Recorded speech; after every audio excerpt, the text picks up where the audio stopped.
یہ جو زمانہ ہے، سمجھ لیجئے حضرت عیسیٰ علیہ السلام کی پیدائش سے کوئی تقریباً 3-4 ہزار سال پہلے کا، تو اس میں ہمیں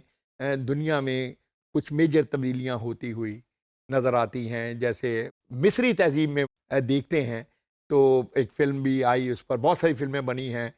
10 کمانڈمنٹس ایک بہت عرصے تک یہاں بین بھی رہی، اور اس میں آپ دیکھتے ہیں کہ یہ جو فرعونوں کا کلچر تھا مصر کا،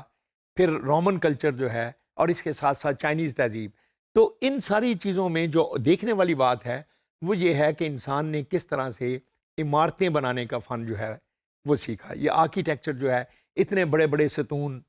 اتنے بڑے بڑے پیلیسز جو ہیں وہ انہوں نے کس طرح سے بنائے۔ اہرام مصر اس کی ایک زندہ مثال ہے۔ آپ دیکھیے کہ آج سے 6 ہزار سال پہلے یہ عمارت تعمیر کی گئی۔ اس کی جو جیومیٹریکل خوبیاں ہیں وہ تو اپنی جگہ پر ہیں، کیونکہ کہا جاتا ہے کہ جیومیٹری کے علم کے ایسے ایسے گوشے اس بلڈنگ میں ہیں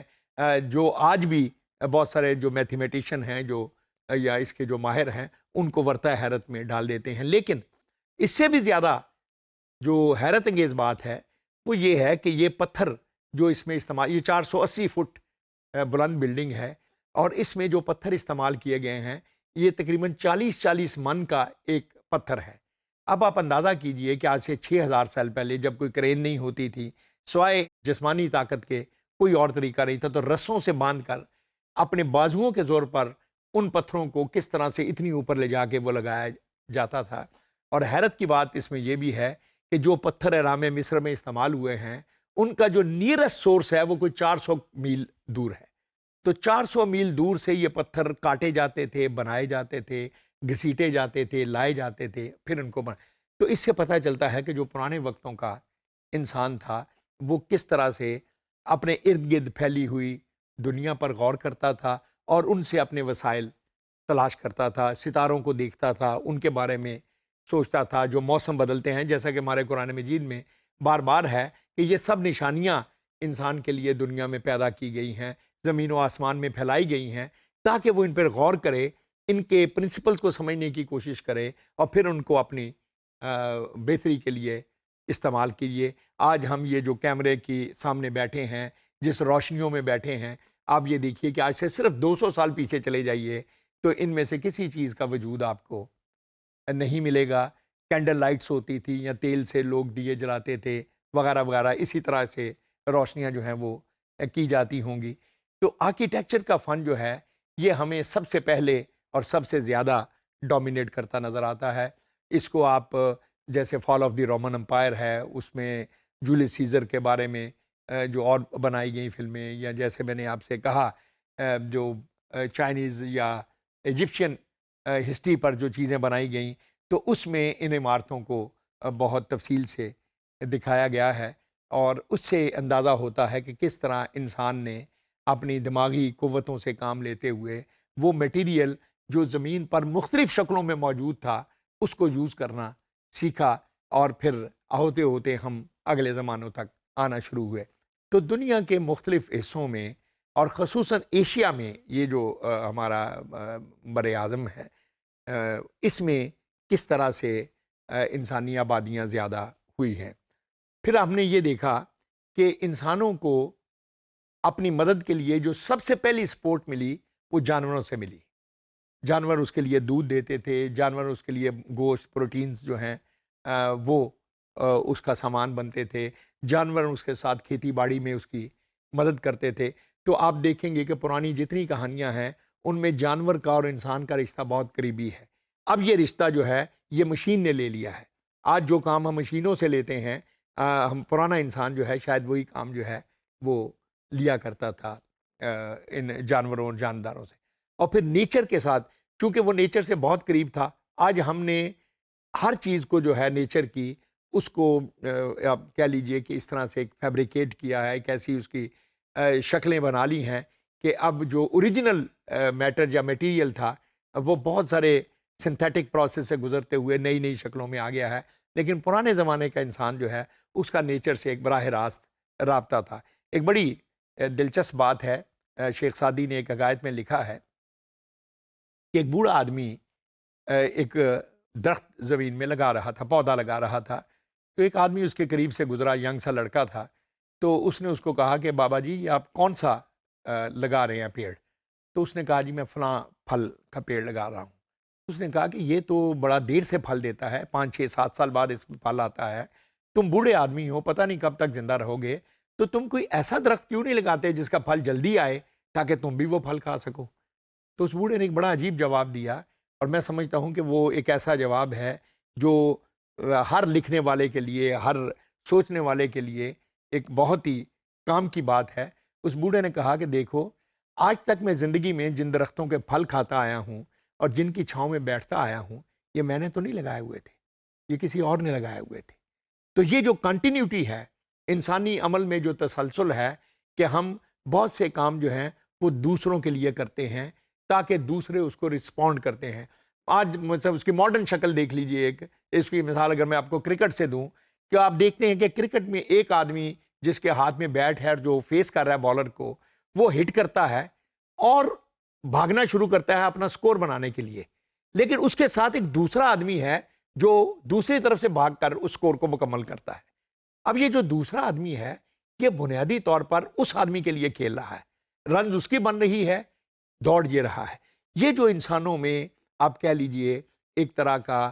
اتفاق بنا، ایک دوسرے کو کورسپونڈ کرنا، ایک دوسرے کو ہیلپ آؤٹ کرنا یا مل جل کر چیزوں کو بنانا، یہ انسان نے آہستہ آہستہ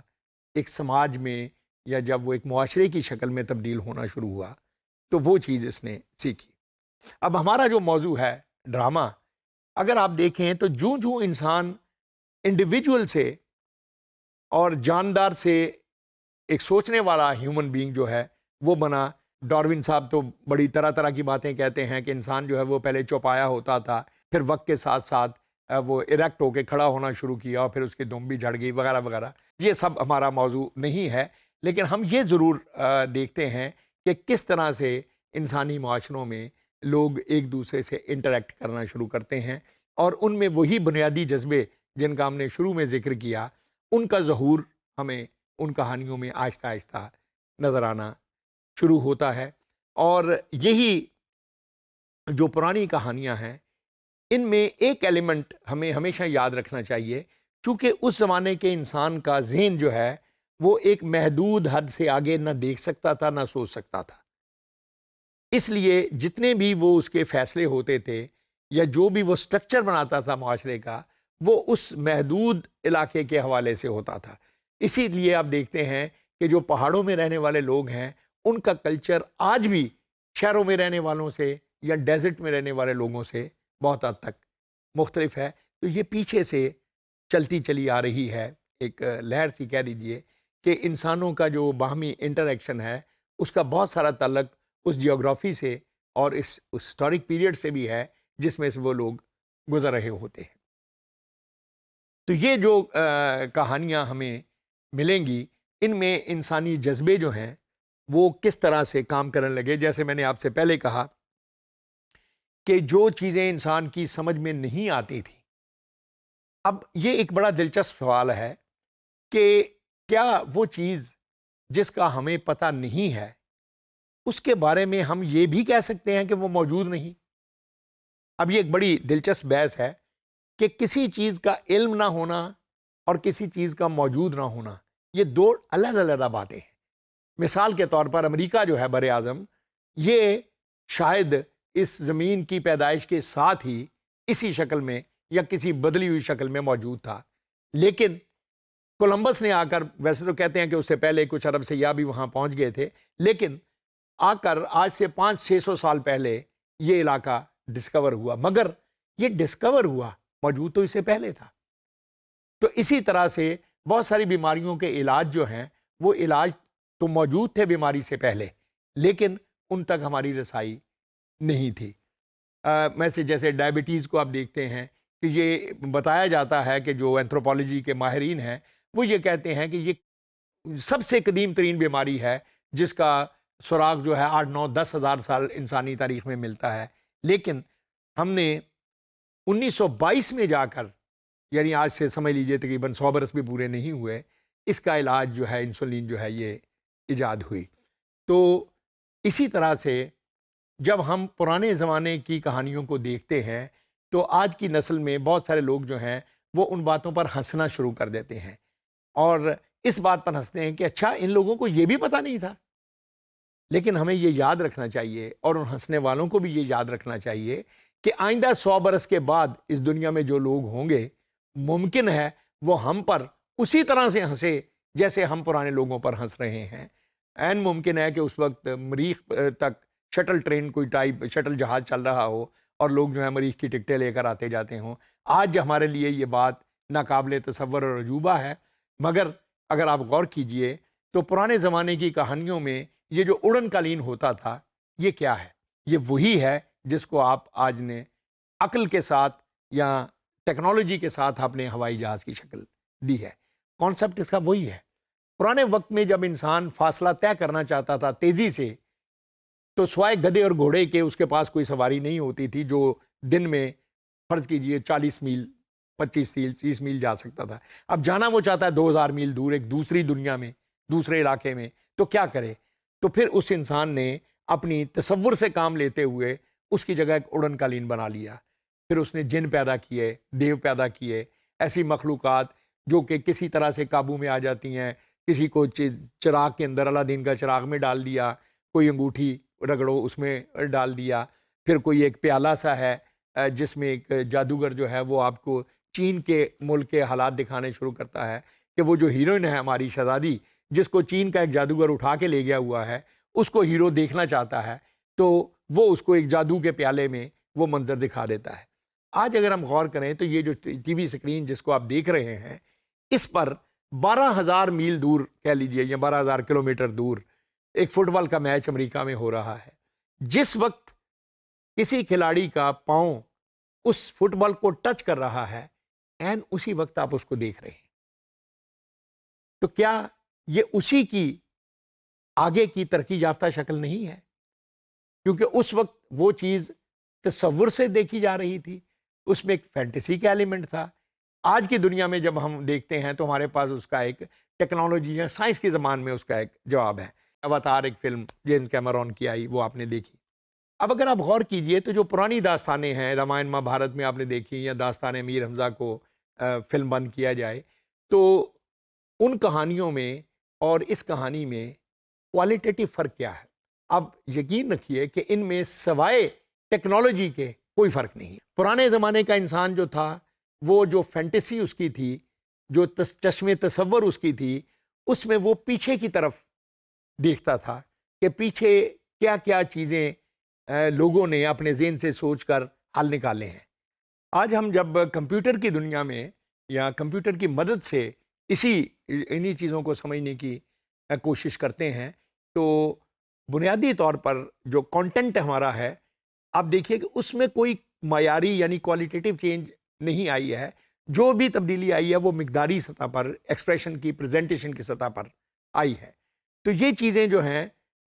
ان کو اگر اب ہم ایک تسلسل میں دیکھنے کی کوشش کریں تو ہمیں یہ پتہ چلتا ہے کہ 10,000 سال پہلے کا انسان جو کہ شاید ابھی ایک معاشرے کی شکل میں نہیں ڈھلا تھا، یہ ڈھلنے کی کوشش کر رہا تھا، تو وہ چلتا ہوا اور اس میں جو سب سے بڑی بات ہے جو ہمارے ڈرامے کا بھی ایک بہت اہم رکن ہے اور جس کو ہم آگے پڑھیں گے وہ ہے جس کو ہم عرف عام میں ڈائلاگ یا مکالمہ کہتے ہیں۔ تو مکالمے کے لیے سب سے پہلی بات جو ضروری ہے وہ ہے لینگویج، زبان، کیونکہ جب تک ہم اشاروں کی زبان میں ہیں اس کے لیے تو کسی مکالمے کی ضرورت نہیں ہے۔ اس کے بعد پھر ہم نے ساؤنڈ کے ذریعے سے یا گلے سے بے معنی آوازوں کے ذریعے سے ایکسپریشن شروع کیا، ان میں بھی کسی سسٹم کی ضرورت نہیں تھی، لیکن جب ہم نے ان آوازوں کو معنی دینے شروع کیے تو وہاں سے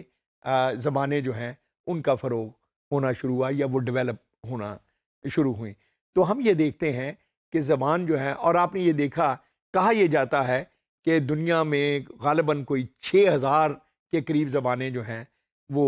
بولی جاتی ہیں۔ یہ اور بات ہے کہ ان میں سے بہت ساری زبانیں جن کو ڈائنگ لینگویجز کہتے ہیں، لیکن یہ زبانیں تو دنیا کے جن جن خطوں میں جو ایون آپ اپنے پاکستانی میں ہم دیکھیے کہ صرف بلوچستانی میں کوئی 6-7 زبانیں جو ہیں یہ براوی، یہ پشتو اور اس کے علاوہ ساتھ یہ بولی جاتی ہیں۔ خود پنجابی زبان کے میں آپ دیکھ لیجئے، سندھی ہے، پنجابی کے بہت سارے لہجے ہیں مقامی لہجے ہیں، مقامی ان زبانوں کی شکلیں ہیں۔ تو اس طرح ہم یہ دیکھتے ہیں کہ بے شمار زبانیں ہیں جن میں لوگ بولتے ہیں۔